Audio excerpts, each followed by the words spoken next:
Genesis chapter 2.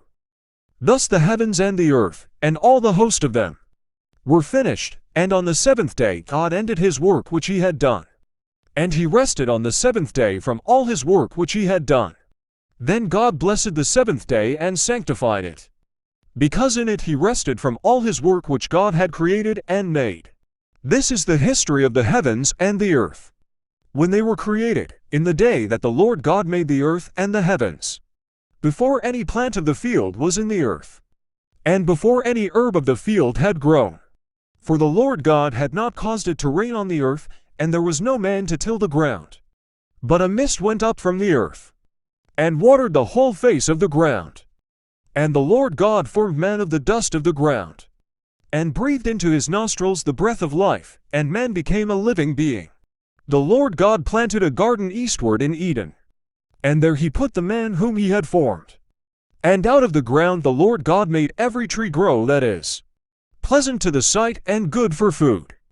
The tree of life was also in the midst of the garden, and the tree of the knowledge of good and evil. Now a river went out of Eden to water the garden, and from there it parted and became for riverheads. The name of the first is Pishon. It is the one which skirts the whole land of Havilah, where there is gold, and the gold of that land is good.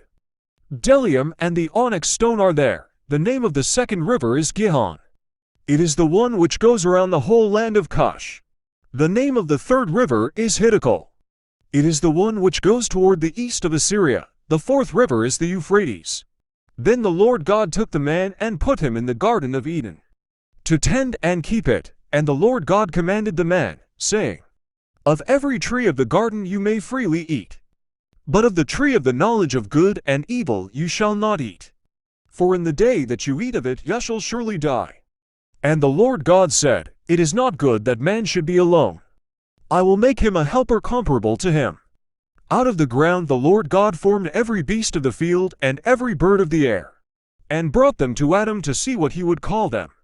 And whatever Adam called each living creature, that was its name. So Adam gave names to all cattle, to the birds of the air, and to every beast of the field. But for Adam there was not found a helper comparable to him. And the Lord God caused a deep sleep to fall on Adam. And he slept, and he took one of his ribs, and closed up the flesh in its place. Then the rib which the Lord God had taken from man, he made into a woman, and he brought her to the man. And Adam said, This is now bone of my bones and flesh of my flesh.